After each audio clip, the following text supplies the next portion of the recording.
सोनी घड़े की कहानी। एक बार की बात है, किसी गांव में अंजलि नाम की एक गरीब लड़की रहती थी। अंजलि की सौतेली माँ और उसकी बहन अंजलि से बहुत नफरत करते थे। अंजलि की सौतेली माँ कावेरी सिर्फ अपनी बेटी पिंकी को पढ़ाने के लिए कॉलेज भेजती थी। दूसरी तरफ अंजलि से सारा दिन मजदूरों की तरह काम करवाती थी। इस तरह कुछ दिन बीत जाते हैं। फिर एक दिन अंजलि के घर पर मोहित नाम का एक अमीर लड़का आता है। सुनो अंजलि, मैं तुम्हें बहुत पसंद करता हूँ और तुमसे शादी करना चाहता हूँ। क्या तुम मुझसे शादी करोगी? लेकिन तुम कौन हो? मैं तुम्हें नहीं जानती। मैं पास के गांव में रहता हूँ। मैं तुम्हें रोज खेतों में काम करते हुए देखता हूँ।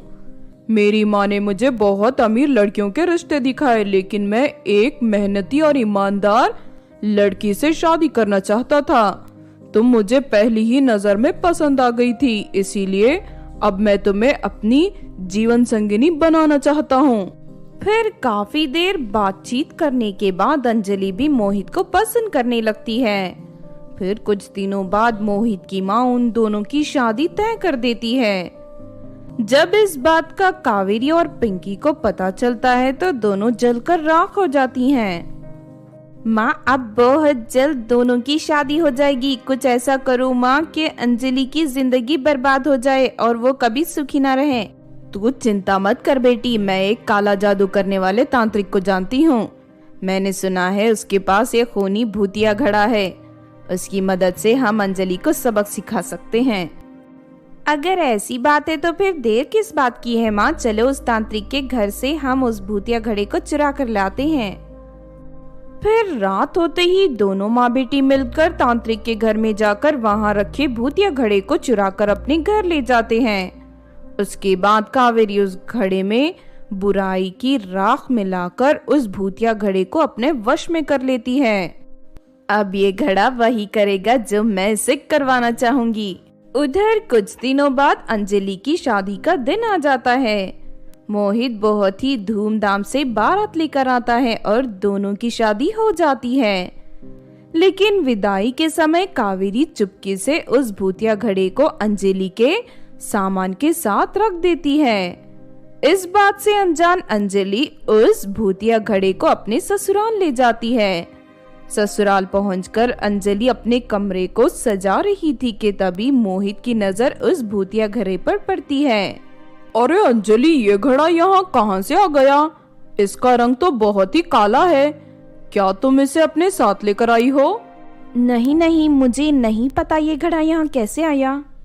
अगर ऐसी बात है तो मैं भी इसे उठाकर घर के बाहर फेंक देता हूँ।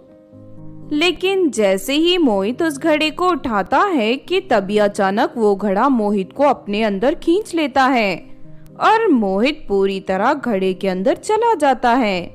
ये देख अंजलि घबरा जाती है। अरे ये क्या हो रहा है? अरे अरे ये क्या हो गया? अरे क्या हुआ बहू, तू क्यों चिल्ला रही है? अंजलि अपनी सास को सारी बात बता देती है। हे भगवान, लगता है ये कोई भूतिया घड़ा है। हमें फौरन इस घड़े को लेकर तांत्रिक के पास जाना होगा। उसके बाद अंजलि और मोहित की माँ फौरन काले घड़े को लेकर बहुत सारे तांत्रिक के पास जाते हैं, लेकिन वो सभी तांत्रिक मोहित को उस घड़े से बाहर नहीं निकाल पाते। हे भगवान, मेरे पति के साथ ये सब क्या हो गया? लगता है अब मेरा पति घड़े से बाहर कभी नहीं निकल पाएंगे। इस तरह दुखी होकर अंजलि रोने लगती है। धीरे धीरे ये बात चारों तरफ फैल जाती है। फिर एक दिन अंजलि के घर पर एक तांत्रिक आता है। बेटी, मैंने सुना है तुम्हारे पति को एक घड़े ने निगल लिया। क्या तुम मुझे वो घड़ा दिखा सकती हो? अंजलि फौरन वो काला घड़ा लेकर तांत्रिक के सामने रख देती है। तुम चिंता मत करो बेटी, मैं तुम्हारे पति को इससे बाहर निकालने की कोशिश करता हूँ। तांत्रिक बहुत सारे मंत्र पढ़कर मोहित को उस घड़े से बाहर निकालने की कोशिश करता है, लेकिन वो कामयाब नहीं होता। देख भूतिया घड़े, मैं तुझे आखिरी मौका देता हूँ। अगर तूने इस लड़के को अपनी कैद से आजाद नहीं किया तो मैं तुझे आग में जलाकर नष्ट कर दूंगा। नहीं नहीं तांत्रिक, ऐसा मत करना। मैं अब इस लड़के को आजाद कर देता हूँ। इतना कहकर वो भूतिया घड़ा मोहित को आजाद कर देता है और मोहित सही सलामत बाहर निकल आता है। तुझे यहाँ किसने भेजा था? मुझे यहाँ भेजने की साजिश अंजलि की सौतेली माँ और उसकी बहन ने रची है। ठीक है, तू इसी वक्त जाकर उन दोनों को उनके किए की सजा दे। तांत्रिक की बात सुनते ही वो भूतिया घड़ा हवा में उड़ता हुआ कावेरी के घर पहुंच जाता है। उसे देखते ही कावेरी और पिंकी घबरा जाते हैं। अरे माँ, ये भूतिया घड़ा हमारे घर में कैसे आ गया?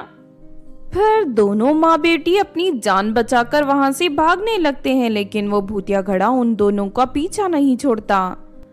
दोनों माँ बेटी भागते हुए एक पहाड़ की चोटी पर पहुंच जाते हैं।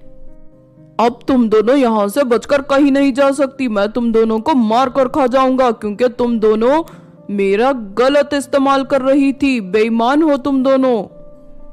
इतना कहकर भूतिया घड़ा दोनों माँ बेटी को निगल लेता है। उसके बाद तांत्रिक उस भूतिया घड़े को समुंदर में डुबा देता है। इस तरह हमेशा के लिए दोनों दुष्ट माँ बेटी का अंत हो जाता है। दूसरी तरफ अंजलि अपने ससुराल में खुशी से रहने लगती है। तो आपने देखा दोस्तों भूतिया खूनी घड़े की कहानी। इस कहानी से हमें ये सीख मिलती है कि हमें दूसरों की खुशी देखकर कभी नहीं जलना चाहिए और ना ही कभी किसी को नुकसान पहुंचाने के लिए कोई बुरा काम करना चाहिए। अगर ये कहानी आपको अच्छी लगी हो तो जरूर लाइक करें और हमारे चैनल छोटू टीवी को सब्सक्राइब भी कर लें। और हाँ दोस्तों, हमें कमेंट करके जरूर बताना कि आपको कहानी कैसी लगी।